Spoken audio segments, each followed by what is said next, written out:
সিফাত সুন্নি media সুন্নিয়তের পাচারে এক ধাপ এগিয়ে।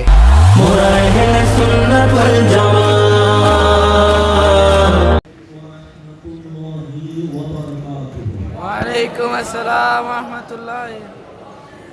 আলহামদুলিল্লাহি রাব্বিল আলামিন আসসালাতু ওয়াসসালামু আলা আশরাফিল খালqi সাইয়্যিদিল মুরসালিন ওয়া আলা আলিহিল আতহার ওয়া লাইট কেন শেয়ার করলে আখিয়ার ওয়া আতবাইল আবরার ইলা ইয়াউমিদ্দিন। আমরা কুমিল্লার তরুণ প্রজন্মের আয়োজনে প্রতিনিধি সম্মেলন ও সাংস্কৃতিক সন্ধ্যা এই মহতী অনুষ্ঠানে উপস্থিত মাননীয় অতিথিবৃন্দ, বিশেষ করে যিনাদের জন্য এখানে এসেছি আমার সম্মানিত তরুণ প্রজন্ম, আজকের এই আয়োজনের জন্য আপনাদেরকে আন্তরিক মোবারকবাদ জানাচ্ছি। আমার বিষয় কোন পথে যাচ্ছে আমাদের যুব সমাজ, এটা আমার বিষয় যেহেতু নির্ধারিত, এখানে ডানে বামে যাওয়ার কোনো সুযোগ নেই। আমাদের যুব সমাজ নিয়ে আমাদের কাজ, কারণ তরুণ প্রজন্ম জেগে উঠলে তাহলে এই বিশ্ব আগামীর শান্তির বিশ্বে পরিণত হয়ে যাবে।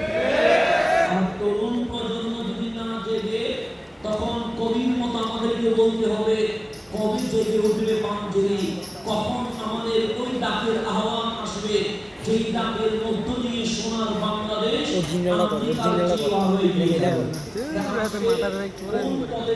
আমাদের যুব সমাজ। আমি যেহেতু তরুণ প্রজন্ম নিয়ে কাজ করি, আমাদের বাংলাদেশে যে তরুণ প্রজন্মের উপস্থিত আছে, বিবিএস, ইউনিসেফ, আইসিটি ডিভিশন সহ সকলের তথ্য মতে বাংলাদেশে 15 বছর থেকে 30 বছর বয়সী যুবক যুবতীর সংখ্যা 5.5 কোটি, তথা এই 18 কোটি জনগণের মাঝে 30% তরুণ প্রজন্মই বসবাস করে। তরুণ প্রজন্মকে বাদ দিয়ে বাংলাদেশ বাবা সরকার গঠন করা, সংবিধান গঠন করা, অর্থনীতি, সমাজনীতি, রাষ্ট্রনীতি প্রতিষ্ঠিত করা কখনো সম্ভব নয়। সুতরাং একটা জিনিস মনে রেখেন, আল্লাহ আমাকে মানুষ বানিয়েছে, আমরা জমিনের উপর আছি। এই জমিন যদি আপনাকে জিজ্ঞেস করি পৃথিবীর মাঝে সবচেয়ে দামি জিনিস কি, আপনি বলবেন গোল্ড, স্বর্ণ। স্বর্ণ কোথায় থাকে? আল্লাহ তাও মাটির নিচে খনি আকারে দিয়েছেন।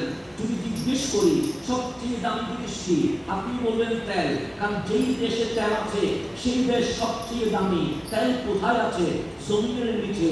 এরপর যদি জিজ্ঞেস করি আর কি দামি আছে, বলবেন কয়লা। কয়লা কোথায় থাকে? জমিনের নিচে। এই বিশ্বের যত দামি খনিজ পদার্থ আছে, স্বর্ণ বলেন, তেল বলেন, কয়লা বলেন, আরো যা আছে সবগুলো জমিনের নিচে। কিন্তু আমি আপনি কোথায় আছি? জমিনের নিচে নয়, জমিনের উপরে। আল্লাহ ডাক দিয়ে বলছে, বান্দা তুই বলছিস স্বর্ণ দামি, তুই বলছিস তেল দামি, তুই বলছিস খনিজ পদার্থ দামি, সব কিছু জমিনের নিচে। আমি তোমার সবার জমিনের উপরে তুলে দিয়েছি। কেন?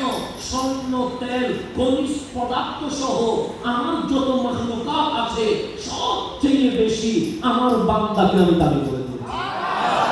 শুধু তাই নয়, আমরা কতটুকু দামি, আজকে মানুষের জানের নিরাপত্তা দিতে পারে না। আজকে সন্ত্রাসের মধ্য দিয়ে ক্ষতি হত্যা করা হয়। আজ মানুষের রক্ত চুষে নেয়। কিন্তু যে হানায়ে কাবা, এই জিল হজ মাসে লাব্বাইক আল্লাহুম্মা লাব্বাইকের ধ্বনি শুনে আপনি বলছেন, কাশ আমি যদি ওই কালো হানায়ে কাবা তাওয়াফ করতে পারতাম। আপনি বলছেন, কাশ এই সোনার বাংলায় জন্ম না নিয়ে যদি মক্কা নগরীতে জন্ম নিতে পারতাম, আমিও তো হাজিদের মতো লাব্বাইক আল্লাহুম্মা লাব্বাইক বলতে পারতাম। আপনার কাছে হানায়ে কাবা দামি, আপনার কাছে বাইতুল্লাহ দামি, অবশ্যই আমার কাছে বাইতুল্লাহ দামি। আমাকে যদি বিশ্ব সরকার বলে পুরা বিশ্ব নিবা না কাবা নিবা, আমি বলবো বিশ্বের দরকার নাই, কাবার দরকার আছে। কিন্তু হযরত আব্দুল্লাহ ইবনে ওমর রাদিয়াল্লাহু তাআলা আনহু বলছে, যখন বিদায় হজ চলছে আমি নিজের চোখে দেখছি, ফারাআইতু বিআইনাইয়া, আমি নিজের চোখে দেখছি কামলিওয়ালা রহমাতুল্লাহ আর আঙ্গুল মুবারক তুলে বলছে কাবা তোমার মান মর্যাদা অনেক উপরে, মা আতিয়াবাকি তোমার সুগন্ধিতে আমি নবী পাগল পার হয়ে গেছে, তোমার যে ইজ্জত আসমত আছে সবার উপরে রয়ে গেছে। মালিক যা কিছু সৃষ্টি করেছে তার মধ্যে তোমাকে দামি করে দিয়েছে, কিন্তু কাবা শোনো আমি তোমার প্রশংসা করছি, যেই আল্লাহর কুদরতি হাতে আমি নবীর জান রয়েছে ওই মালিকের কসম করে বলছি তুমি কাবার সম্মানের চেয়ে আমার উম্মতের জান মাল মর্যাদার সম্মান মালিকের কাছে কোটি গুণ বেড়ে গেছে। আমি দেখলাম আপনাকে আমার নবী বলছে তুমি কাবার চেয়ে দামি, কাবার সম্মানের চেয়ে তোমার সম্মানের দাম বেশি। সেই জন্য আপনি সূর্য দেখে আজ বিজ্ঞান গবেষণা করছে, আজ গ্যালাক্সি দেখে গ্যালাক্সির গবেষণা হচ্ছে, আজ আসমান জমিন দেখে মানুষ জমিনের ভেতরে কি আছে এটা নিয়ে স্টাডি করছে। আমার আপনার ভাগ্য ভালো, সোনার বাংলায় জন্ম হয়েছে, কিন্তু মালিক বাংলায় কি দিয়েছে তা আমরা বুঝতে পারি নাই। মায়ানমার বুঝতে পেরেছে, আমেরিকা বুঝতে পেরেছে, রাশিয়া বুঝতে পেরেছে, হিন্দুস্তান বুঝতে পেরেছে, তাই আমার বাংলার বন্দর, আমার বাংলার সেন্ট মার্টিন তারা দখল করতে চায়। আমি বুঝতে পারি নাই আমার এই সোনার বাংলায় মালিক কি দিয়েছে, সেন্ট মার্টিনের ভিতরে কি আছে, খাগড়াছড়ি, রাঙ্গামাটি, বান্দরবনে মালিক কি নিয়ামত দিয়েছে আমি বুঝতে পারি নাই। চট্টগ্রাম বন্দরে মালিক কি দিয়েছে বুঝতে যা পেরেছে তারা হানা দিতে চায়, আর মালিক চারিদিকে মালিক বানিয়ে দিয়েছে বাংলার, তারা অবহেলায় মত্ত আছে বলে বহির্বিশ্ব চোখ রাঙিয়ে তাকিয়ে আছে। আমি কথা বলতে চাচ্ছিলাম এই যে আমাদের এই বিশাল নিয়ামতের খনি দিয়েছে, এই যে গবেষণা চলছে, আমরা যখন বিশ্ব ভ্রমণ করছি তখন দুনিয়ার পৃথিবীর সৌন্দর্য দেখে মুগ্ধ হচ্ছি। যেমন আমরা টিপু ভাই এখানে বসা, উনি বিভিন্ন বিষয় নিয়ে অনলাইনে বিভিন্ন ভিডিও দিয়ে থাকে, সৌন্দর্যের বর্ণনা করতে আমি দেখেছি। ওনার বাড়ি কুমিল্লায় আমার জানা ছিল না, কিন্তু মাঝে মাঝে ওনার ভিডিও আমার দেখা হয়। তো কক্সবাজার গেলে আমরা একটা ভিডিও বানাই, কেন কক্সবাজার সুন্দর লাগে। সেন্ট মার্টিন গেলে আমরা একটা ক্লিপ রেডি করি, কেন সেন্ট মার্টিন সুন্দর লাগে। রাঙ্গামাটি, বান্দরবন যাওয়ার আগে ক্যামেরাম্যান রেডি করি, কেন সৌন্দর্যের যেই লীলা খেলা সেটা জাতিকে দেখানোর জন্য। কারো চোখে কক্সবাজার সুন্দর, কারো চোখে সেন্ট মার্টিন সুন্দর, কারো চোখে রাঙ্গামাটির পাহাড় সুন্দর, কারো কাছে সিলেটের জাফলং সুন্দর, কারো কাছে নেপালের হিমালয় সুন্দর, কারো কাছে মিশরের নীলনদ সুন্দর। কিন্তু আপনার মালিক জিজ্ঞেস করেন মালিক এত সুন্দর কেমনে বানাইলা, মালিক বলে কি নিয়ে আলোচনা হচ্ছে। আমরা বললাম মালিক কখনো সূর্য নিয়ে, কখনো চাঁদ নিয়ে, কখনো রাশি নিয়ে, কখনো সমুদ্র নিয়ে, কখনো পাহাড় পর্বত নিয়ে। আমরা বলি এগুলো সুন্দর লেগেছে বলি বুঝি। আমরা বললাম মালিক হ্যাঁ এগুলো সুন্দর লেগেছে। আমার মালিক বলে আমি বলবো এই সৃষ্টির মাঝে আমি সবচেয়ে সুন্দর কি বানিয়েছি। আমরা বললাম মালিক বলেন না, মালিক বলে কোরআন তো খুলে দেখো। আমরা কোরআন করলাম, আমি হাসান কখনো সত্য বলি, কখনো মিথ্যা বলি, সেজন্য কসম করার দরকার পড়ে। বক্তারা সেজন্য কখনো প্রয়োজনীয় কথা বললে তখন বলে আল্লাহর কসম, আল্লাহর ইজ্জতের কসম, কিন্তু আমার মালিক আল্লাহ কখনো মিথ্যা বলতে পারে না, সেজন্য ওনার কসম করার দরকার নাই। সেজন্য উনি ওনার কথা বলেছেন কুল হুয়াল্লাহু আহাদ, কসম করে নাই। উনি নামাজের কথা বলেছে আকিমুস সালাহ, কসম করে নাই। উনি রোজার কথা বলেছে কুতিবা আলাইকুমুস সিয়াম, কসম করে নাই। উনি কিয়ামতের কথা বলেছে ইযা যুলজিলাতিল আরদু জিলজালাহা, কসম করে নাই। কিন্তু যখন সুন্দরের কথা আসছে তখন মালিক বলছে ওয়াত্তিন, তিন ফলের কসম, দুমুর ফলের কসম, ওয়াসাইতুন, অলিভ অয়েলের কসম, ওয়া তুরে সিনিন, সাইনা পর্বতের কসম, ওয়া হাযাল বালাদিল আমিন, মক্কা নগরীর কসম। মালিক তুমি তো কসম করো না, আল্লাহ আমার কসম করার দরকার পড়ে না, কিন্তু আজ একটা নয়, দুইটা নয়, তিনটা নয়, চারটা কসম করলাম। মালিক বলে কথাটা বড়ই গুরুত্বপূর্ণ। মালিক কি বলতে চাও? আল্লাহ বলে তিনের কসম, জাইতুনের কসম, তুরে সাইনার কসম, মক্কা নগরীর কসম।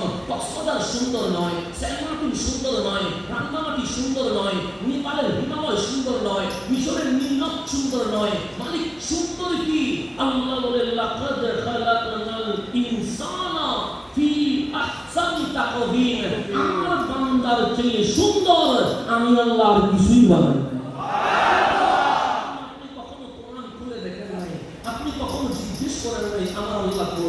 আপনি কাউকে জিজ্ঞেস করার তো দরকার ছিল, মালিক তুমি কই? কেউ বলবে আরশে মনে হয়। মালিক তুমি কই?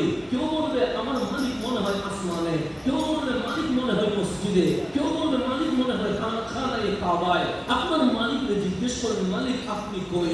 আমার মালিক বলবে তুমি আমার পরিচয় কার কাছে পেয়েছো? আমি তখন বলবো কোন জানাকে তুমি বলতে বলেছো ওনার কাছে পেয়েছি। উনি কে? আমি বললাম রাহমাতুল লিল আলামিন। আমার আল্লাহ বলল ওনাকে জিজ্ঞেস কর। আমরা জিজ্ঞেস করলাম নবী গো আমার আল্লাহ কই? আল্লাহ বলেন ইজা সাআলাকা ইবাদি, হাবিব আমার বান্দা আপনার কাছে আসবে। কেন? ও জানতো না লা ইলাহা ইল্লাল্লাহ। আপনি ওরে জানিয়েছেন তাওহীদ মানে কুল হুয়াল্লাহু আহাদ। সে জানতো না নামাজ কারে কয়, রোজা কারে কয়। আপনি তারে চিনিয়েছেন। সুতরাং বান্দা আপনার কাছে আসবে। ইজা সাআলাকা ইবাদি, আমার বান্দা এসে জিজ্ঞেস করবে আমার আল্লাহ কই? তারে বলিয়েন না আরশে, তারে বলিয়েন না লৌহে কালামে, তারে বলিয়েন না কাবায়, তারে বলিয়েন না মসজিদে। তা আমার কামলিওয়ালা রাসূল বলছেন মালিক কই বলবো? আল্লাহ বলে হাবিব বলে দেন ফা ইন্নী কারীব, আমি আমার বান্দার শাহীদের আরো কাছেই আছি। কোরআনে মুছানো বলি নাই, ফতোয়া আমারে দিয়েন না। কোরআন বলছে আমি করিব, খুবই কাছে। মালিক জিজ্ঞেস করেন কাছে মানে কতটুকু কাছে? আল্লাহ বলে শাহীদের আরো কাছে। একটু গভীর মনোযোগ দিবেন। যেটা বেশি কাছে হয়, যেমন এই পানির বোতল কাছে আমি দেখতে পাচ্ছি, এটা হাত কাছে আমি দেখতে পাচ্ছি, আমার আংটি আমার কাছে আমি দেখতে পাচ্ছি। এর চেয়ে আমার কাছে না কিন্তু আমি দেখি না, এর চেয়ে কাছে চোখ আমি দেখি না, এর চেয়ে কাছে জিহ্বা আমি দেখি না, এর চেয়ে কাছে ফুসফুসে কেউ দেখে না। আমার মালিক বলে এর চেয়ে আরো কাছে আমি। মালিক এত কাছে কি করো? আল্লাহ বলে তুই না কি দেখছস? আমি বলি মালিক কক্সবাজার সুন্দর লেগেছে, আমি কক্সবাজারের দিকে তাকিয়ে আছি। মালিক সেন্ট মার্টিন সুন্দর লেগেছে, আমি সেন্ট মার্টিনের দিকে তাকিয়ে আছি। মালিক আমার নেপালের হিমালয় সুন্দর লেগেছে, আমি সেই দিকে তাকিয়ে আছি। তো মালিক বলে তোর কি প্রশ্ন আসে না আমি কেন তোর এত কাছে? মালিক বলে না তুমি এত কাছে কেন? আমার মালিক বলে তুই যখন কক্সবাজারের সমুদ্রের ঢেউ দেখে বলিস ওয়াও এর চেয়ে বড় সুন্দর আর কিছু হতে পারে না, সেন্ট মার্টিনের দ্বীপ দেখে যখন বলিস ভেরি নাইস, তখন আমি তোর শাহী রবের কাছে এসে তোর দিকে তাকিয়ে বলি ওগো আমার বান্দা এগুলো সুন্দর নয়, আমি মালিকের কাছে তুইটাই সবচেয়ে বেশি সুন্দর। আমি তোর দিকে তাকিয়ে আছি। সেজন্য আল্লাহ গরুরে নামাজ পড়তে বলে নাই, হাতিরে আল্লাহু আকবার বলতে বলে নাই, আপনারা বলেছেন। সেজন্য আপনি যদি একটু করে তাকান কোরআনের দিকে, মালিক তোমার নাম কি? আল্লাহ বলে বিসমিল্লাহির রহমান, আমার নাম রহমান। আর রহমান আল্লামাল কোরআন। মালিক তোমার নাম রহমান। আমি বলি হ্যাঁ। তোর কিভাবে বানাইছি জানোস? আমি বললাম মালিক কিভাবে? যে সূর্য আসমান জমিন সব কে বানিয়েছে? আমি বললাম মালিকুল মুলক তুমি বানিয়েছো। আল্লাহ বলে কিভাবে বানিয়েছি? আমি বললাম মালিক আমার কোরআন বলে তুমি যখন কিছু বানাতে চাও জাস্ট বলো কুন হয়ে যা, ফায়াকুন হয়ে যায়। আমার মালিক বলে হ্যাঁ আসমান আমি সময় নিয়ে বলেছি কুন হয়ে যা, ফায়াকুন হয়ে গেছে। জমিন সূর্য চাঁদ তারকা গ্যালাক্সি সবগুলোকে বলেছি হয়ে যা, হয়ে গেছে। কিন্তু আমি চাইলে আলমে আল্লাহ থেকে বলতে পারতাম হাসান হয়ে যা, তুই ডাইরেক্ট মানুষ হয়ে জমিনে আসতে পারতি, কিন্তু বাংলা আমি তোরে হয়ে যা বলে নাই। আমি বললাম মালিক কি করলাম? আমি আলমে আল্লাহ থেকে তোকে ইমার্জেন্সি জোন দিয়া ভিআইপি সমস্ত ব্যাকগ্রাউন্ড দিয়া আমি তোকে মায়ের পেটে এনেছি। আমার মালিক বলে মায়ের পেটে 1 সেকেন্ড থেকে বানানো যায় না, আমরা বলি বানানো যায়। 1 মিনিট যায় না, আমরা বলি হ্যাঁ বানানো যায়। 1 ঘন্টা যায় না, আমি বলি জানানো যায়। আমার মালিক বলে কয়দিন সময় নিয়েছে? আমরা বলি 10 মাস 10 দিন সময় নিয়েছেন। আল্লাহ বলে কেন? আমরা বলি মালিক জানি না। আমার মালিক বলে কোরআন তো করবি। আমরা কোরআন করলাম। কোরআন বলছে হুয়াল্লাযী ইউসাব্বিরুকুম ফিল আরহামি কাইফা ইয়াশা। বান্দা সব বানিয়েছি হুকুম অর্ডার আদেশ করে, তোরে মায়ের পেটে এনে আদেশ করে বানাই নাই। আমি আল্লাহ আমার কুদরতি হাত দিয়া আমি যেভাবে চেয়েছি সেইভাবে তোমাকে সাজিয়ে দিয়ে দিয়েছি। সময় নিয়েছি, তোমার চুল আমি সাজিয়েছি, তোমার চেহারা আমি সাজিয়েছি, তোমার বক্ষ আমি সাজিয়েছি। চুল থেকে নখ পর্যন্ত দেখার পর যেদিন চমৎকার লেগেছে সেদিন তোকে আমি জমিনে পাঠিয়ে দিয়েছি। আপনাকে কেউ আমার মালিক সম্পর্কে জানায় নাই, হয়তো আমার তরুণ প্রজন্মকে জানিয়েছে। আল্লাহ তারে কয় যিনি মারে, আল্লাহ তারে কয় যিনি ধরে, আল্লাহ তারে কয় যিনি জাহান্নামের আগুনে পোড়ায়, আমার তরুণ প্রজন্ম ভয় পেয়ে গেছে। আল্লাহ বলে না না, আমি রহমান, আমি রহমান। রহমান মানে কি? আপনি বলবেন দয়ালু, আমি বলবো না, আমি দয়ালু শব্দটা মানলে 50% হয় আর 50 হয় না। আপনি বলবেন হুজুর এখানে ফিতনা করতে এসেছেন, আমি বলবো না, ফিতনা করতে আসি নাই। দয়া কারে কয়? আমি ক্লাসে গিয়েছি, পড়া পারি নাই, আমার শিক্ষক বলে হাত দে, মারবো, আমাকে শাস্তি দিবে। কেন? পড়া না শিখলে তো শাস্তি দিতেই হয়। তখন আমি বললাম টিচার দয়া করেন, আমার টিচার যদি মাফ করে দেয় এটার নাম দয়া। আমি পরে একটা কিছু ভেঙে ফেলেছি, আমার বাবা আমাকে দৌড়ায় আসলেন, আমি বললাম বাবা মাফ করে দেন। আমার বাবার রাগ যদি ঠান্ডা হয়ে বলে আজ ঢুকে চলে আয়, এটার নাম দয়া। কিন্তু আল্লাহ বলেন আমার নাম রহমান। রহমান কেন জানেন? আমার পেটকে আরো দিতে বলে পাঠান। এখানে যারা বসে আছে তাদের পেটকে আরো দিতে বলে পাঠান, আপনাদের সকলের পেটকে বলে পাঠান। কিন্তু যখন মায়ের পেটে সন্তান চলে আসে তখন পেটের নাম আর বতন থাকে না, তখন এটার নাম রেহেম হয়ে যায়। কে নাম দিয়েছে জানেন?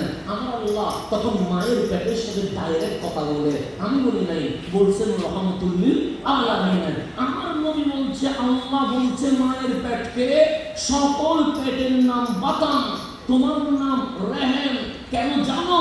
তুমি মায়ের পেটের নাম আমি আল্লাহ রহমান থেকে রাহা মিম বের করে তোমার নাম রেহেম রেখে দিয়েছি। পেটের নাম আল্লাহ রেখেছে রেহেম। তা আপনার একটু বেড়ে চিনতে, একটু গবেষণা করা দরকার। আমার মায়ের পেট কেন রেহেম হয়ে গেল? আপনার মায়ের পেটের নাম কেন রেহেম হয়ে গেছে? একটু গভীর পদে যদি মনোযোগ দেন।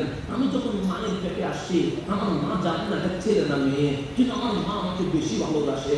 যখন দেখলেন আমি আস্তে আস্তে করে বড় হচ্ছি, পেটের নাড়াচাড়া দেওয়া শুরু করছি, আমার মা রান্না করছে, আমার বয়স 6 মাস হয়ে গেছে, মা দাঁড়িয়ে রান্না করছে, হঠাৎ আমি পেটে লাথি মেরে দিয়েছি। এখন বলেন আমার লাথি মারাটা নিয়েই না অন্যায়? আমার মায়ের পেটে যে আমি লাথি মারছি এটা নিয়েই না অন্যায়? অন্যায় না? আমি মাকে লাথি মারছেন প্রত্যেকে পেট থেকে, মা কি ব্যথা পায় না? অবশ্যই ব্যথা পেয়েছে। আমার মা দাঁড়িয়ে রান্না করছে, আমি লাথি মারলাম, আমার মা ব্যথায় পেট ধরে দাঁড়ানো থেকে বসে গেছে। এখন বলেন আমি কি আমার মায়ের পেট থেকে বলেছি মারে ভুল হয়ে গেছে মাফ করে দেন, এই কথা কি বলেছি? বলি নাই। কিন্তু লাথি মারার আগে আমার মা আমাকে যতটুকু ভালোবাসতো, লাথি মারার পর আমার মায়ের ভালোবাসা আরো দ্বিগুণ বেড়ে গেছে। আমার মা আমার বাবাকে বলে নাই আপনার ছেলে কিন্তু আমার লাথি মেরেছে, আপনার মেয়ে কিন্তু আমাকে লাথি মেরেছে, না বলে নাই। বলছে আপনার ছেলে আজকে লাগা দিয়েছে, আজকে আমার পেট থেকে জানান দিয়েছে মা আমি বেঁচে আছি, মা আমি সুস্থ আছি। মা এটাকে নেগেটিভ মনে করে নাই, পজিটিভ মনে করেছে। আমার মা ঘুমাচ্ছে, আমি পেটের মধ্যে নাড়া দিয়েছি, মায়ের ঘুম ভেঙে গেছে। রাত 3টায় আপনি যদি আমার কল দেন, আমি বিরক্ত হয়ে বলবো আমার ঘুমে ডিস্টার্ব করবি কেন? কিন্তু আমার মাকে আমি ঘুম থেকে তুলে দিয়েছি, আমার মা রাগ করে নাই, ভালোবাসা বেড়ে গেছে। আমি যদি এখানে কাউকে ঘুষি দিই, রক্ত যদি বের হয়ে যায়, এই মরণ পর্যন্ত আমার ক্ষমা করবে না, আমার সাথে চা পান করবে না, আমার সাথে কথা বলবে না। কিন্তু আমার মায়ের পেট থেকে আমি যেদিন বের হবো, সেদিন আমার মায়ের সম্পূর্ণ শরীরের রক্ত বের করে নিয়ে আসছি। কিন্তু আমার মায়ের ভালোবাসা বাড়ছে না কমছে? বাড়ছে। তো আল্লাহ তোর মায়ের পেটের নাম কি? আমরা বললাম রেহেম। লাথি মারলি ভালোবাসা বেড়ে গেছে, ঘুম থেকে তুলে দিলি ভালোবাসা বেড়ে গেছে, রক্ত সমস্ত রক্ত শরীর থেকে বের করে ফেলেছিস, ভালোবাসা বেড়ে গেছে। তোর মা তারে কয় অন্যায় সন্তান করার পরেও সরি না বললে ভালোবাসা বেড়ে যায়, এটার নাম রেহেম। 1% ভালোবাসা আমার মালিক মারে দেওয়ার কারণে মায়ের ভালোবাসা যদি এত বেড়ে যায়, আল্লাহ আমার নাম রহমান। 99% ভালোবাসা আমি রেখে দিয়েছি বান্দা শুধুকে ভালোবাসার জন্য।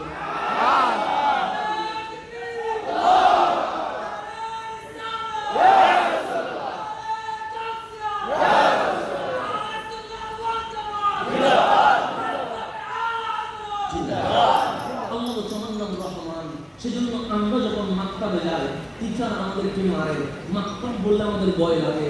আমরা যখন প্রাইমারি স্কুলে যাই, টিচার আমাকে মারে, মারলে তখন ভয় লাগে। আমি যখন স্কুলে ঢুকি তখন আমাকে টিচার মারে, মারলে আমাদের ভয় লাগে। আপনাদের চোখের সামনে যদি মাক্তাব বলি, আপনার ভেতরে ভয় কাজ করে। আপনার চোখের সামনে যদি প্রাইমারি স্কুল বলি, আপনার ভেতরে কাজ করে আমাকে মারবে। আপনাকে যদি টিউশনি টিচারের কথা বলি, আপনার মনের মধ্যে জাগ্রত হবে টিচার তো মারে, কিন্তু আল্লাহ বলে আর রহমান আল্লামাল কুরআন, পৃথিবীর টিচাররা মারে, কিন্তু যিনি মালিক টিচার হয় উনি মারে না, উনি ক্ষমা করে দিয়ে দেন। সুবহানাল্লাহ। আমাকে ডাকছে, আমি বান্দা হয়ে বসছি, আমি কোন দিকে চলে যাচ্ছি, তা আল্লাহ বলছেন বান্দা তুই কখনো সিনেমা হলে চলে যাস, তুই কখনো নাটকে চলে যাস, কখনো নেতার পিছনে চলে যাস, সেই জন্য আল্লাহ বলছেন হ্যাঁ এগুলো তোর জীবনকে ধ্বংস করে দেয়। আমি আপনি নেতার পিছনে অনেক স্লোগান দিয়েছি, কিন্তু আমার জীবনে কোনো উপকার আসে নাই। আপনি আমি সিনেমা অনেক দেখেছি, কিন্তু জীবনে কখনো উপকার আসে নাই। আপনি আমি রাত জেগে ফেসবুক তো দেখি, কিন্তু ফেসবুকের উপকার কি? কেউ বলবে কোনো উপকার নাই, অপকার তো রয়ে গেছে। তার মালিক বলছেন নায়কের পিছনে ঘুরেছিস, নায়ক তোরে ভুলে যাবে। খেলোয়াড়ের পিছনে ঘুরেছিস, খেলোয়াড় তোরে ভুলে যাবে। লিডারের পিছনে ঘুরেছিস, লিডার তোকে ভুলে যাবে। কিন্তু শুনরা এই তরুণ প্রজন্মকে যদি মানুষত্বের অধিকার কেউ দিয়ে থাকে, ওয়ালামু আন্না ফীকুম রাসূলুল্লাহ, আমি তোমাকে কত ভালোবাসি জানো? আমরা মালিক কত ভালোবাসো। সে বন্ধু কখনো বন্ধুকে দূরে রাখে না, বন্ধু সবসময় বন্ধুরে পাশে রাখে। কিন্তু তোদেরকে এত ভালোবাসি, আন্না ফীকুম রাসূলুল্লাহ, আমি আল্লাহ তোদের মাঝে হাবিবুল্লাহকে দিয়ে দিয়েছি, আমার নবীকে দিয়ে দিয়েছি। গভীরভাবে যদি খেয়াল করেন, আমাদেরকে এই পশ্চিমা শক্তি আমাদের তরুণ প্রজন্মের নেশা অভ্যাসকে কুলুষিত করার জন্য কখনো অনলাইন দিয়েছে। এই অনলাইনের মধ্য দিয়ে আমাদের চারিত্রিক অবনতি ঘটছে। কখনো দুনিয়াতে বেহায়াপনা দিয়েছে, এই বেহায়াপনার মধ্য দিয়ে আমরা শেষ হয়ে যাচ্ছি। কখনো আমাদের মাঝে হিংসা ঘৃণা সৃষ্টি করেছে। যেখানে আপনি আমি যদি দেখি এলাকায় অনেক মারামারি হানাহানি হচ্ছে, কিন্তু দেখবেন যারা উপরে তার সেফ জোনে চলে যায়, কিন্তু কর্মীরাই দিন শেষে মারি খায়। এটা দেখবেন মারি খাওয়ার মাঝে আপনি আর আমি বিপদে পড়বো, কিন্তু অন্য কেউ বিপদে পড়বে না। সবাই দেখবেন আস্তে আস্তে সেফ জোনে চলে যাবে। এই যে মহামারী আকার ধারণ করেছে চারিত্রিক বিপর্যয়ের মাঝে, এগুলোর মাঝে কারণ কি? আপনি যার পিছনে বলছেন তাকে একটু পরীক্ষা করে দেখেন। বিভিন্ন নায়ক নায়িকার ইন্টারভিউ আপনি দেখবেন অনলাইনে আছে। যদি বলেন পৃথিবীর মধ্যে সবচেয়ে সেরা নায়কটার নাম কি, তখন বলেন শাহরুখ খান। বাংলাদেশেও অনেকে আছে ওর জন্য জান দিয়ে দেবে, কিন্তু ওই শাহরুখ খানের ইন্টারভিউ দেখে আসেন, এখনো অনলাইনে আছে। ওকে যখন উপস্থাপক বলছে বিশ্বে আপনার ভক্ত আছে, ভক্তরা জান দিয়ে দিবে, আপনি ভক্তদেরকে কতটুকু ভালোবাসেন? উনি হাসি দিয়ে বলছেন আমি আমার অভিনয়ের ডায়লগ মুখস্থ করতে হয়, শরীরের জন্য জিম করতে হয়, খাবারের নিয়ম মানতে হয়, ড্রেসগুলো আমাকে বারবার নিয়ম উন্নতিতে আনতে হয়। আমি আমাকে নিয়ে 90% ব্যস্ত থাকি। তার মানে উনি 100% সময়ে 90% কখনো ওনার খাওয়া, কখনো ওনার জিম, কখনো ওনার ঘুমানো, কখনো ওনার সাজানো, এগুলোতে ব্যস্ত থাকে। আর 10% যেটা আছে সেটা আমার ওয়াইফ, আমার বাচ্চা, আমার আত্মীয় এবং আমার বন্ধুদেরকে সময় দিতে হয়। সুতরাং ভক্তদের নিয়ে ভাববার ওই সময় আমার নাই। যে নায়কের পিছনে বললেন ওই নায়ক আপনাকে নিয়ে ভাবেও না, কখনো ভেবে দেখবেও নাই। আপনি খেলোয়াড় নিয়ে ভাবছেন। বাংলাদেশে আমি দেখেছি একজন ভক্ত বাংলাদেশের একজন খেলোয়াড়ের সাথে একটা সেলফি তুলতে গিয়েছিল, ঠাস ঠাস করে দুই গালে দুটো থাপ্পড় দিয়ে তাকে বিদায় করে দিয়েছে। কেন? খেলোয়াড় বলছে তোকে নিয়ে ভাববার সময় আমার নাই। বিপদে পড়ে দেখেন জেলখানে আপনি থাকবেন, আপনার কোনো লিডার খবর নেবে না, দিন শেষে মা বাবাই খবর নেবে। দুনিয়ায় আপনার আপনকে আপন কেউ নাই। আল্লাহ বলছে যখন তোর নেতা তোকে আশ্রয় দেয় নাই, যখন তোর খেলোয়াড় তোকে শ্রদ্ধা করে স্মরণ করে নাই, যখন তোমার সিনেমার নায়ক তোমাকে স্মরণ করে নাই, ওয়ালামু আন্না ফীকুম রাসূলুল্লাহ, তোমাদের মাঝে আছে রাহমাতুল লিল আলামিন। আমি আজকে যুবকদেরকে দেখতে পাই, যুবক কখনো সিনেমা হলে চলে যাচ্ছে, যুবক কখনো নাটকে চলে যাচ্ছে, যুবক কখনো খেলায় মত্ত হচ্ছে, যুবক কখনো অনলাইনের মধ্যে নিজের জীবন উৎসর্গ করে দিচ্ছে। যখন আমার নবী 1400 বছর আগে এই পৃথিবীর মহানগরকে শুরু করেছেন, তখনও আমার নবী দেখছেন মক্কাবাসী বাজারে দাঁড়িয়ে আছে। জিজ্ঞেস করা হলো বাজারে দাঁড়িয়ে আছিস কেন? তখন উত্তর হচ্ছে এমনিতে দাঁড়িয়ে আছি। আমার নবী দেখছেন খেলা হচ্ছে, লক্ষ জনতা শ্রোতা হয়ে 90 মিনিট 2 ঘন্টা দাঁড়িয়ে আছে। কামলিওয়ালা বলে দাঁড়িয়ে আছিস কেন? আমার কামলিওয়ালা উত্তর দিচ্ছে এমনিতে দাঁড়িয়ে আছি, নাচগান চলছে, সেখানে ভিড় জমে গেছে। কামলিওয়ালা বলেন এখানে কি লাভ? সে কোনো লাভ নাই, জাস্ট এনজয়, দাঁড়িয়ে আছি। রহমতুল আলামিন যে সময় এসেছিলেন সেই সময়ের নাম অন্ধকার সময়, সেই সময়ের নাম জাহিলিয়াতের সময়। সেই সময়ে আমার নবী তরুণ প্রজন্মের হাতে বিশ্ব শাসন দেওয়ার জন্য সর্বপ্রথম তরুণদেরকে নিয়ে হিলফুল ফুজুল নামক সংগঠন দিয়ে আবু বকর, ওমর, উসমান, আলীর মতো জাতকে বিশ্ব সেরা প্রেসিডেন্ট বানিয়ে দিয়ে দিয়েছে। কিন্তু আজকে যখন আমি দেখি আমার তরুণ প্রজন্ম নামে তো মুসলমান, কিন্তু সিনেমা হলে জায়গার কোনো শেষ নাই, জায়গা দেওয়া যাচ্ছে না। কালকে ফুটবল হলো, টিকিটটাকে সংকট হয়ে গেছে, টিকিট দেওয়া যাচ্ছে না। তারাই বলেন তরুণ প্রজন্ম সেখানে আছে, সিনেমা হল বলেন তরুণ প্রজন্ম সেখানে আছে, রাজনৈতিক মহাসমাবেশ বলেন তরুণ প্রজন্ম সেখানে আছে। কিন্তু আমার মন বলছে, আমার কামলিওয়ালা বললেন হ্যাঁ আমি ইন্তেকাল করবো, কিন্তু উম্মত দুনিয়ায় যেরকম উম্মতি উম্মতি বলেছি, মরার পর পৌঁছে যাব না, মরার পর মাটির সাথে মিশে যাব না। ও মামা কি খায়রুল্লাহ, আমার মরণটা তোদের জন্য অনেক ভালো। আমরা বললাম নবী গো, মানুষ মরে গেলে ভালো হয় কেমনে? সুখ দিয়ে দেখবো না, কান দিয়ে ওনার কথা শুনবো না, ভালো হয় কেমনে? আমার রাসূল বললেন আমি কি মরে গেছি মানে পৌঁছে গেছি? না, তোমরা আলাইয়া আমালুকুম, তোমাদের যেই আমল করো না কেন তোমার আমল আমি নবীর রওজায় পৌঁছে যায়। আজকে যেমন লাইভের কারণে প্রবাসী লাইভ দেখতে পায়, কামলিওয়ালা সোনার মদিনার থেকে কুমিল্লার আমরা তরুণ প্রজন্মের এই অনুষ্ঠান লাইভ দেখতে পাচ্ছে। এই বিশ্বাস আমাদের আছে না? আমার মন তোমাদের জন্য ব্যস্ত, তোমাদের জন্য আনন্দ, তোমাদের জন্য ঈদ, তোমাদের জন্য উৎসব। আমরা বললাম কেমনে?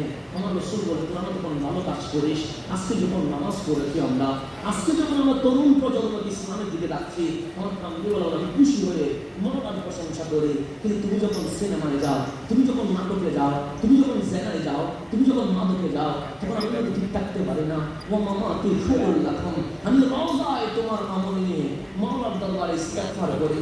ও মাওলা, আমার উম্মত বুঝে নাই বলেই তুই গেছে, বুঝলে তো কখনো যাইতো না। ওর দিকে তাকাইও না, ও আমার দিকে তাকা, আমার উম্মত তার পরিচয়, তার মাফ করে দেওয়া। আজকে যদি আমার ক্যাপাসিটি থাকতো, একটা বিমান যদি আমি নিতে পারতাম, এই কুমিল্লার তরুণ প্রজন্মকে আমি ফাইট করাইতাম। ও বললো হুজুর আমেরিকায় নিয়ে যাবেন, আমি বলবো না। কানাডায় নিয়ে যাবেন, আমি বলবো না। হুজুর কোথায় নিয়ে যাবেন, আমি বলবো এই ফ্লাইট ঢাকা এয়ারপোর্ট থেকে ডাইরেক্ট মদিনায় চলে যাবে। তোমার যদি চোখ থাকে, তোমার যদি কান থাকে, আমি তোমার কানকে সোনার মদিনার রওজায় লাগিয়ে দিব। তুমি দেখো আজ যখন সবাই তোমাকে বলে যাচ্ছে সোনার মদিনার রওজায় তোমার নবী উম্মতি উম্মতি বলে সুখের পানি ছেড়ে দিয়েছে। সুবহানাল্লাহ। কোনো মিশন নাই, আমি রাসূলের কোনো মিশন নাই, একটা মিশন আছে, একটা মিশন আছে। আমি এই মিশন নিয়ে কাজ করি, সেজন্য আমি কারো তাবেদারি করতে পারি না, আমি তাকে বেশি তেল দিতে পারি না, এটা আমার অভ্যাসের সাথে যায় না। কেন? আমার মিশন দুনিয়া নিয়ে নয়। এমপি হওয়ার যদি নিয়ত থাকতো, হাসান 2018 এমপি হইতে পারতো। আমার এমপি হওয়ার স্বপ্ন নিয়ে আমি মাহফিলের মাঠে নামি নাই, মন্ত্রী হওয়ার জন্য মাঠে নামি নাই, কোন দলের চেয়ারম্যান মহাসচিব হওয়ার জন্য মাঠে নামি নাই। তরুণ প্রজন্মকে আমার নবীর গোলাম বানানোর জন্য মাঠে নেমেছে। প্রজন্ম নিয়ে আমি স্বপ্ন দেখি ও আমার কামলিওয়ালার গোলাম হবে, ও আমার নবীর জন্য কাঁদবে, ও আমার নবীর জন্য হাসবে। যখন রাত 3টায় তখন ঘুমিয়ে যাবে, সেও বলবে আনা উহিব্বুকা ইয়া রাসূলুল্লাহ। নবী তো অনেকে ফেসবুকে অনেকজনকে আই লাভ ইউ বলে, অনেকেই অনেকজনকে আমি ভালোবাসি তোমাকে বলে, কিন্তু আজ রাত 3টায় আমি বলছি ওগো কামলিওয়ালা আমি তোমার ভালোবাসি, খোদার কসম বলে যান না 1 মাস দেখবেন কামলিওয়ালা আপনার ঘরে এসে বলবে ওগো উম্মত আমি তোমাকে ভালোবাসি। এই মিশনের জন্য আমি কাজ করি, আমার অন্য কোনো কাজ নাই। আমার কাজ হচ্ছে লোকমুখী করা, আমার কাজ হচ্ছে সেগুলো ক্রেডিট বিজনেস আমরা করি না, আমরা করব না। কেন? দুনিয়ার ক্রেডিটের দরকার নাই, কাল হাসরের ময়দানে কামলিওয়ালা নবীর দেওয়া ক্রেডিটের দরকার আছে। প্রস্তুত হন, ওই পদক নেওয়ার প্রস্তুত হন, ওই মোনাকাবেলা করার প্রস্তুত হন, যেদিন কামলিওয়ালা হাসরের ময়দানে 2 হাত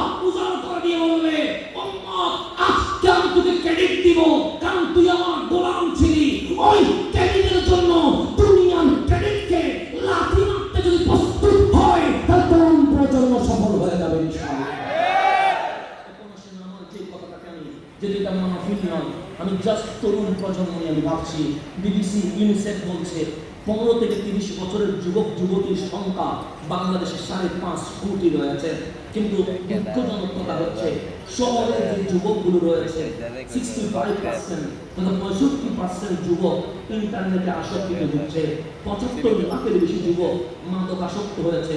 স্বাস্থ্য মন্ত্রণালয়ের রিপোর্টে প্রতি বছরে 11,000-এর বেশি তরুণ আত্মহত্যা করছে। কেন? ডিপ্রেশনের কারণে। 30%-এর বেশি যুবক তরুণ বেকার আছে। সোশ্যাল মিডিয়ায় আসক্তিতে প্রতিদিন গড়ে 6 ঘন্টার বেশি অপচয় করছে তরুণ সমাজ। কেন এগুলো হচ্ছে? তরুণ প্রজন্ম যারা রাষ্ট্র গঠন করবে, তরুণ প্রজন্ম যারা ইসলামের জন্য ফারুক আজমের মতো চিৎকার করবে, তারা আজকে এই অসহায় কেন হয়েছে? 1 নম্বর, তাদের কাছে নৈতিকতা শিক্ষা চলে গেছে। 2 নম্বর, পরিবার তাদেরকে সুন্দর শিক্ষা দিতে পারে নাই। 3 নম্বর, তাদের নেতা নির্বাচন করতে তারা ভুল করেছে। 4 নম্বর, বেকার আর হতাশা তাদের মধ্যে জেগে উঠেছে। 5 নম্বর, ইসলামিক অনুশাসন থেকে তারা দূরে গিয়ে অন্য অনুশাসন চর্চা করছে। এখন এর মোকাবেলায় আমরা কি করতে পারি? আপনি কি দেখেন নাই ফারুক আজমের মতো এক তরুণ যুবক যখন ইসলামের ছায়াতলে এসে গেছে, সেদিন থেকে ইসলামের পতাকা ফটফট করে উঠতে শুরু করেছে। আপনি কি দেখেন নাই? আপনার তরুণ প্রজন্ম কত দামি জানেন? যখন 39 জন মুসলমান হয়ে গেছে, আমার নবী নবুয়ত প্রচারের 6 বছর হয়ে গেছে, কামলিওয়ালা দুনিয়া দেখে মাত্র সংখ্যা হচ্ছে 39 জন। আমার নবী হাত তুলেছেন, ডাক দিলেন মালিক।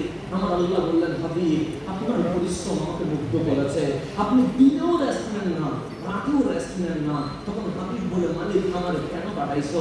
তখন আল্লাহ বলেন, হাবিব আপনারে পাঠাইছি একটা কারণে, আমার বান্দা জাহান্নামে চলে যাচ্ছে, আপনি বুকে নিয়ে উম্মত বানায়া জান্নাতে নিয়ে যাবেন। তখন হাবিব বলে, মালিক 6 বছর দাওয়াত দিয়েছি, রেজাল্ট কি জানো? তখন আল্লাহ বলেন, কত? 39 জন। হাবিবের চুপটা মলিন হয়ে গেছে।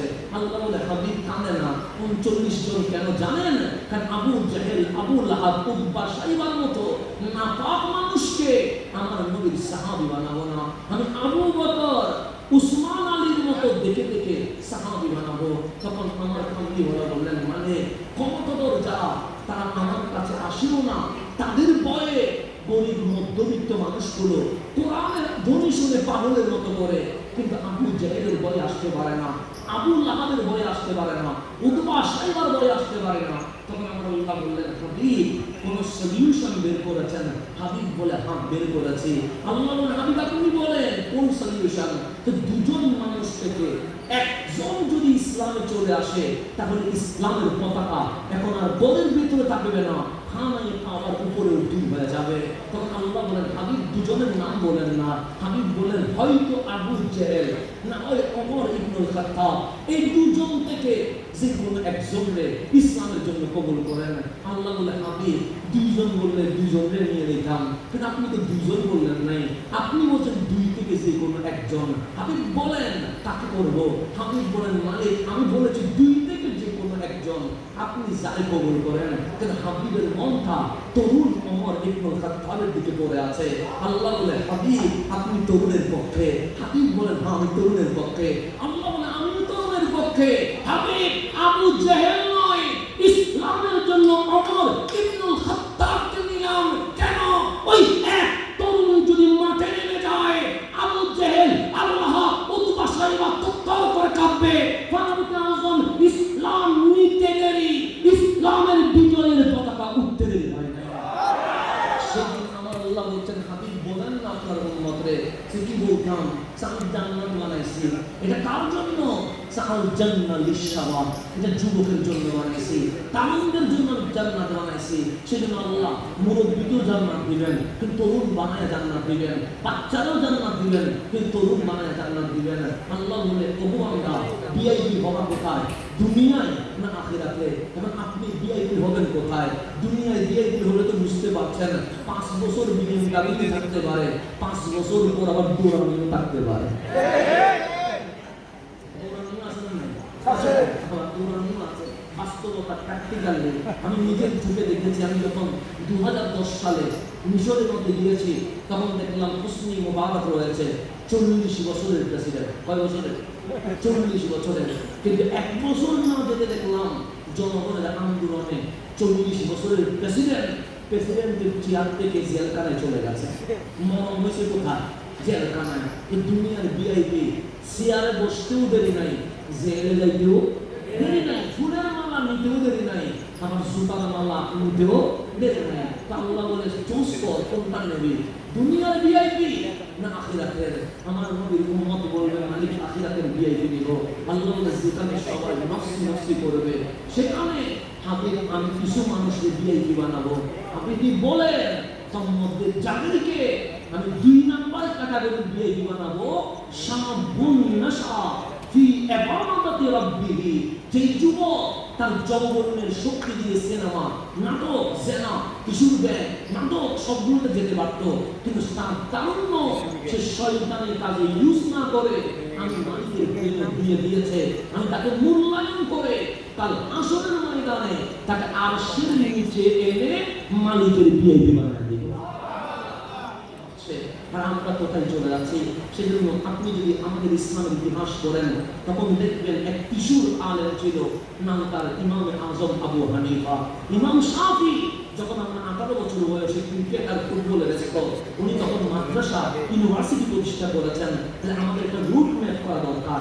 রুট ম্যাপ হবে মা বাবা সন্তানের সাথে আচরণ করবে বন্ধুর মতো।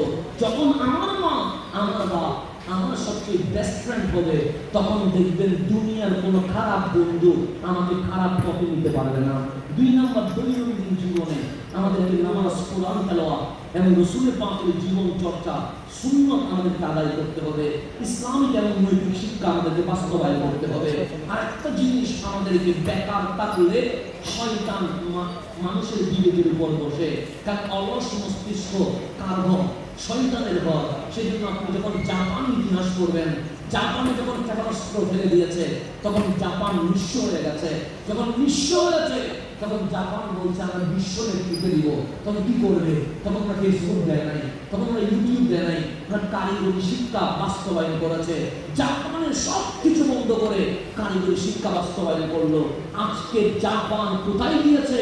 যখন আপনার সামনে মেড ইন চায়না দিব, মেড ইন জাপান দিব, আপনি মেড ইন চায়না সরাইয়া বলবেন মেড ইন জাপান দিতে হবে। কেন? তার শিক্ষা মানুষকে উপরে তোলে। আজকে ফিলিস্তিনের কোটি মানুষ আর ইসরায়েলের লক্ষ মানুষ কোটি মুসলমানকে মারে। কারণ কি? ইসরায়েলিরা তো কোনো শক্তিশালী ছিল না। ফিলিস্তিনে এসে জাস্ট আশ্রয় নিয়েছিল, তখন গায়ে কাপড় ছিল না। আজকে আমাদেরকে মারে, আমরা তাকিয়ে আছি কেন? আশ্রয় নেওয়ার পর ইসরায়েল একটা কাজ করেছে, সেটা হচ্ছে জাতিকে তারুণ্যকে শিক্ষা দেওয়া গেছে।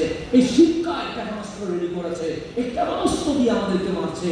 আজ আমরা তরুণ প্রজন্ম কখনো ফেসবুকে, কখনো ইউটিউবে, কখনো খেলার মাঠে, কখনো ফুটবলে, কখনো মোবাইলের চরিত্র ফুলের মতো পবিত্র, এই সব কাজের মধ্যে ব্যস্ত আছি। শিক্ষা আমাদের কোনো কাজে নাই। সেজন্য তরুণ প্রজন্ম অশিক্ষিত থাকা মানে একটা রাষ্ট্র ধ্বংস হয়ে যাওয়া। মুসলমানরা আজকে 3টা উদ্যোগ নিতে হবে। 1 নম্বর, আমার তরুণ প্রজন্মকে বিজ্ঞানী বানাইতে হবে, ইঞ্জিনিয়ার বানাইতে হবে, ডাক্তার বানাইতে হবে, সচিব বানাইতে হবে, রাষ্ট্রপ্রধান বানাইতে হবে। যখন আমার তরুণ প্রজন্ম শিক্ষিত হবে, এই তরুণ প্রজন্মের সাথে আর কেউ কখনো আটকাতে পারবে না। সেজন্য ফেসবুকে অমুকের বিরুদ্ধে, তমুকের বিরুদ্ধে এগুলো আমরা না দেখি। সেজন্য সমালোচনা দেখার সময় নাই। আমাদেরকে এগাতে হবে অনেক দূর। কে কি বললো এটা দেখানোর দরকার নাই। ফেসবুক ইউজ করা বাদ দিয়ে দেন। আমি এটাই মনে করি ফেসবুকে কে কি লিখলো এটা দিয়ে কিছু আসে যায় না। আমার নিয়ত যদি ঠিক থাকে অবশ্যই আমরা আজকে না হয় 10 বছর বয়স বলবো। শিক্ষিত হতে হবে। কি হইতে হবে? সবাই আলেম হবে তা না, কিছু আলেম হোক, কিছু ডাক্তার হোক, কিছু ইঞ্জিনিয়ার হোক, কিছু বিজ্ঞানী হোক, সেক্টর বাদ করা যাবে। সুন্নিয়তের কাজ করবেন, সেখানে ডাক্তার লাগবে না, লাগবে ইঞ্জিনিয়ার লাগবে না, লাগবে সচিব লাগবে না, লাগবে সেনাপ্রধান লাগবে না, লাগবে। তা আমরা বড় বড় ফেসবুকে কথা বলে লাভ কি? সেনাবাহিনীর মেজর কয়টা সুন্নি পাঠাইতে পারছি, এটাই তো আমাদের দেখার বিষয়। মাঠে হবে কাজের মতো। কয়জন ওসি আপনার আছে সে দেখতে হবে, কয়জন পুলিশ কমিশনার আপনার আছে সে দেখতে হবে, কয়জন সচিব আপনার আছে সে দেখতে হবে। সেজন্য আমাদেরকে তরুণ প্রজন্মকে সিদ্ধান্ত নিতে হবে। যদি আমরা 300 কুমিল্লার তরুণ প্রজন্ম এক হয়, 50 জন বললে আমরা ডাক্তার হব, 50 জন বললে আমরা সচিব হব, 20 জন বলবে আমরা ক্যাডার হব। এইভাবে করে যখন ভাগ হয়ে যাবে দেখবেন তরুণ প্রজন্ম শিক্ষিত হবে না। 2 নাম্বার আমাদেরকে কোটিপতি হইতে হবে, ব্যবসায়ী হইতে হবে। শুধু আযান দিতে হবে না, শুধু নামাজ পড়াইতে হবে না, ইমাম আর মুয়াজ্জিন হওয়া ভালো, এটা অনেক উপরে। কিন্তু শুধু কি মসজিদে 5 ওয়াক্ত বিক্রি করলে হবে না। মসজিদের মিনার পরে করা যাবে, মসজিদের টাইলস পরে দেওয়া যাবে, কিন্তু আগে আমার গরিব বোনের বিয়ের ব্যবস্থা করতে হবে। আমার ঘরের যে বাচ্চাগুলো পড়ালেখা করতে পারছে না তাদেরকে ফ্রিতে পড়ালেখা করানোর ব্যবস্থা করতে হবে, সেদিকে স্কলারশিপের ব্যবস্থা করতে হবে। আপনাকে কোটিপতি হইতে হবে, আমাকে কোটিপতি হইতে হবে। যখন আর্থিক সচ্ছলতা আসবে আপনাকে আমাকে আর তেল দিতে হবে না। তো বাংলাদেশে আর তেলের দাম বাড়বে না। 1 নাম্বার হচ্ছে শিক্ষিত হওয়া, কি হওয়া? 2 নাম্বার হচ্ছে কোটিপতি হওয়া, কি হওয়া? 3 নাম্বার বেকার উন্মোচন কর্মসূচি হিসেবে আমার তরুণ প্রজন্মের জন্য বেকারত্ব মুছে কাজের সুযোগ করার জন্য প্রত্যেককে ছোট বড় ইন্ডাস্ট্রির মালিক হইতে হবে। স্বপ্ন দেখা ভালো, কে বলে সকল স্বপ্ন সফল না হইলেও 100তে 50 যদি সফল হয় অনেকটা কামিয়াবি আসবে কি আসবে না? আসবে। তাহলে আমাদেরকে প্রথমত শিক্ষিত হওয়া, 2 নাম্বার কি হওয়া? কোটিপতি হওয়া, 3 নাম্বার আমাদেরকে ইন্ডাস্ট্রি করে আমার জাতিকে রক্ষা করা। এই 3টা কাজে যদি আমরা হাত দিতে পারি ইনশাআল্লাহ শুধু কুমিল্লার তরুণ প্রজন্ম নয়, সমগ্র ডিস্ট্রিক্ট জেলা উপজেলার তরুণ প্রজন্ম জেগে উঠবে। তো সেজন্য আমাদের এই তরুণ প্রজন্মের শুধু এই কাজ দিয়ে বন্ধ করতে হবে না, আমাদেরকে নিয়মিত দাওয়া প্রোগ্রাম করতে হবে, উদ্যোক্তা মেলা করতে হবে, ইউথ ইন্টার্নশিপ চালু করতে হবে। কিভাবে লিডার হওয়া যায় এটাও আমাদেরকে প্র্যাকটিস করতে হবে। তা আসুন আমাদের আলোচনা থেকে আমরা যেটা বুঝলাম, 1 নাম্বার আমাদেরকে শিক্ষিত হতে হওয়া, 2 নাম্বার আমাদের কোটিপতি হওয়া, 3 নাম্বার আমাদেরকে লিডারশিপ নির্ণয় করা। এই 3টা জিনিস যদি আমরা বাস্তবায়ন করতে পারি আমাদের সাথে আর কেউ ইনশাআল্লাহ পারবে না। ইনশাআল্লাহ সব কিছুর আগে আপনারা হাসানুকি হলেন না, ব্যক্তি হাসান আপনাদের কিছু দিতে পারে না, আপনারা অমুখমুখী হলেন না। সবার আগে তরুণ প্রজন্মকে মদিনাওয়ালামুখী হতে হবে। এটা কয় নাম্বার? শিক্ষিত হবেন, কোটিপতি হবেন, লিডার হবেন, সব কিছুর আগে মদিনামুখী হইতে হবে। কেন? ফয়ুজা বাংলাদেশ থেকে আসে না, ফয়ুজা মদিনা থেকে আসে। আন্তরিক মোবারকবাদ জানাচ্ছি। আমাদের সচরাচর মাহফিল হয়, এরকম হাজার মাহফিলের চেয়ে এরকম একটা প্রোগ্রামের দাম অনেক বেশি। সেজন্য আপনারা আরো এগিয়ে যান। আমি ছোট মানুষ যতটুকু পাশে থাকতে পারি তার চেয়ে আরো বেশি পাশে থাকার চেষ্টা করব। আমার মতো অযোগ্য মানুষের কিছু কৃতজ্ঞতা হজম করেছেন, সেজন্য ধন্যবাদ। আসসালামু আলাইকুম ওয়া রাহমাতুল্লাহ।